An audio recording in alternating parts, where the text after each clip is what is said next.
Kagulat World, isang hindi inasahang eksena ang kasalukuyang gumugulo sa likod ng NBA Summer League. At ang pangalan sa gitna nito ay walang iba kundi ang Pinoy sensation na si Kevin Cuyambao. Sa gitna ng kaliwat ka ng NBA private workouts, usap-usapan ngayon na may 5 NBA teams na gustong isama si KQ bilang late addition sa Summer League. Oh, Kagulat World. 5 prangkisa.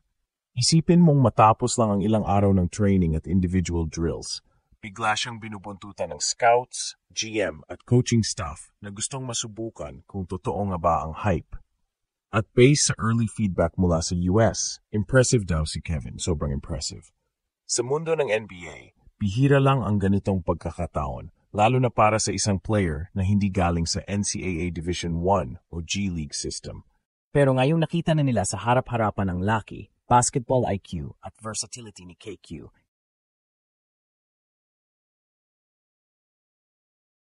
hindi nakataka-taka kung may team na biglang mag-clear ng roster spot para lang makuha siya bago magsara ang Summer League window. At kapag may 5 team na gustong sumugal sa iyo bilang late call-up, alam mong hindi lang ito hype, ito na ang simula ng tunay na global disruption. Pero sino-sino ang mga teams na ito? Gaano ka-impressive ang naging performance ni KQ sa mga private sessions? At kung matuloy nga ang Summer League stint, anong klaseng impact ang pwedeng idulot nito hindi lang sa career niya, kundi sa pananaw ng NBA sa mga homegrown Pinoy talents? Kagulat World, sino ang mag-aakala na ang dating batang binitawan ng Lasai Zobel, inangat ng Gilas Youth, at pinanday sa UAAP ay magiging sentro ngayon ng NBA buzz? Pero heto tayo, si Kevin Cuyambao, ang tinaguriang system breaker ng Philippine basketball, ay kasalukuyang nasa USA. At ayon sa mga insider updates, 5 NBA teams na ang nagpapahiwatig ng interes para kuhanin siya bilang late addition sa Summer League. Isang development na halos hindi inaasahan, pero ngayon, nagiging realidad. Bakit sobrang big deal ito? Dahil wala si Kevin sa typical pipeline ng NBA scouting.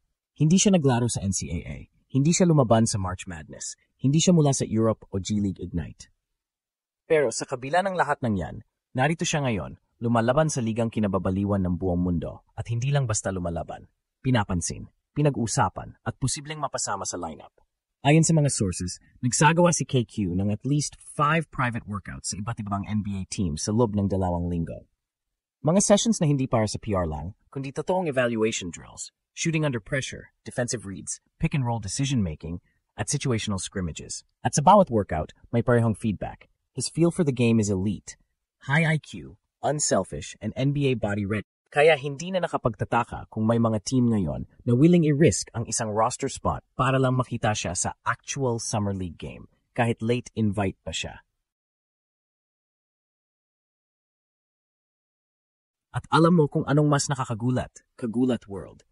Sa sobrang dami ng foreign prospects na naghahanap ng entry point sa NBA ecosystem, isang 6'7" forward mula sa Mandaluyong ang nagpapakulo ng usapan. Hindi ito typical, hindi ito scripted, at higit sa lahat, hindi ito hype lang. Kagulat World, para makumbinsi ang kahit isang NBA team, kailangan mong magpakita ng hindi lang talento, kundi fit, feel, at future projection. Pero kung 5 NBA teams ang interesadong kunin ka kahit hindi ka dumaan sa traditional draft process, ibig sabihin yan, you broke the system's expectations. At yan mismo ang ginawa ni Kevin Cuyambao. Sa mga private workouts niya sa US, lumabas ang ilang qualities na rare makuha sa isang 23-year-old homegrown forward. Una sa lahat, elite basketball IQ. Sa mga drills na nangangailangan ng quick decision-making, tulad ng pick-and-pop reads, short roll passing, at weak side anticipation, standout si KQ. Hindi lang siya gumagalaw sa kung anong sinasabi ng play, gumagalaw siya batay sa instinct at tamang timing. Isang bagay na hindi basta-basta natuturo. Pangalawa, positional versatility. Sa panahon ng NBA ngayon, high value ang mga players na kayang maglaro ng multiple positions. Si KQ, kayang umangat bilang stretch 4, kayang mag-operate sa post at may vision na parang wing initiator. Ayon sa feedback ng ilang scouts, may pag Kyle Anderson meets Boris Diaw daw ang style, unique pace, excellent decision maker, and doesn't need to dominate the ball to impact the game. Ibig sabihin, pwede siyang ipasok kahit sa second unit ng NBA team at hindi magulo ang rotation. Plug and play. Pangatlo, NBA ready size and frame. Standing 6'7" with a strong build, hindi raw siya nalalambot sa contact drills. Kung ang concern dati ay mobility o conditioning, ngayon ay baligtad na. Sa US training, nakita raw ng mga trainers na mabilis sumabay si KQ sa physical drill. Kaya ngayon, ilang team ang nagpaparamdam, hindi dahil sa potential lang, kundi dahil ready to deploy siya kung sakali. At higit sa lahat, kagulat world, si Kevin ay may intangible na mahirap ipaliwanag pero ramdam. Calm confidence. Hindi siya flashy pero matatag. Hindi siya trash talker pero ramdam mong alam niya kung nasaan siya at kung anong kaya niyang gawin. Ang ganitong class ng demeanor, lalo sa isang foreign prospect, ay rare. Kaya hindi na nakapagtataka kung may mga team na willing sumugal. Kasi hindi lang siya prospect, posible siyang maging surprise contributor. Sa likod ng 5 teams na interesado sa kanya, hindi lang galing ang dahilan. Ang tunay na dahilan, Kevin Quiambao makes systems better. At kung may isang bagay na hinahanap ngayon sa modern basketball, yan yun. Tuloy tayo kung saan tatalakayin natin kung anong impact nito hindi lang sa career ni KQ, kundi sa buong perception ng NBA sa mga homegrown Pinoy ballers at kung paano siya naging simbolo ng bagong henerasyon na handang gumulat sa buong mundo. Kagulat World, kung sakaling matuloy ang isa sa pinakamaalab na posibilidad sa buong Philippine basketball ngayong taon, na makita si Kevin Quiambao na biglang lumabas sa NBA Summer League court bilang late addition. Hindi lang ito magiging milestone sa kanyang karera, magiging pinto ito para sa buong Pilipinas. Hindi simpleng recruitment ang nangyayari kay KQ ngayon. Ang sinasabi ng 5 NBA teams ay malinaw, we see something real. Ibig sabihin, unti-unti nang nabasag ang ideya na kailangan mong dumaan sa American system para mapansin. Unti-unti nang lumalabo ang linyang naghihiwalay sa NCAA stars at homegrown Pinoys.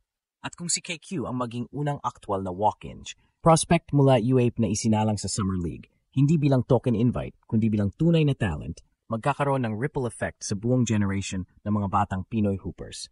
Sa buong kasaysayan ng NBA, ilan lang ang Pinoy na umabot sa eksena. Pero ang pag-angat ni KQ ay kakaiba.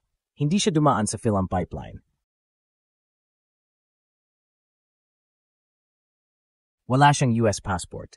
Ang mga skill niya ay pinanday sa collegiate system ng Pilipinas, mula juniors hanggang seniors, mula Green Hills hanggang Lasai. Lahat ng footwork niya, decision-making niya, body language niya, Pino na, refined, pero 100% Pinoy sa core. At kung sakaling hindi siya mapasok ngayong Summer League, hindi ibig sabihin talo siya. Dahil sa bawat workout na ginawa niya, sa bawat scout na napahanga niya, isang mensahe ang ipinadala ni Kevin Quiambao sa buong mundo. Ang galing ng Pilipino, handa ng sumabay. Kagulat World, hindi lang player si KQ. Isa siyang momentum shift. Isang possibility na naging reality.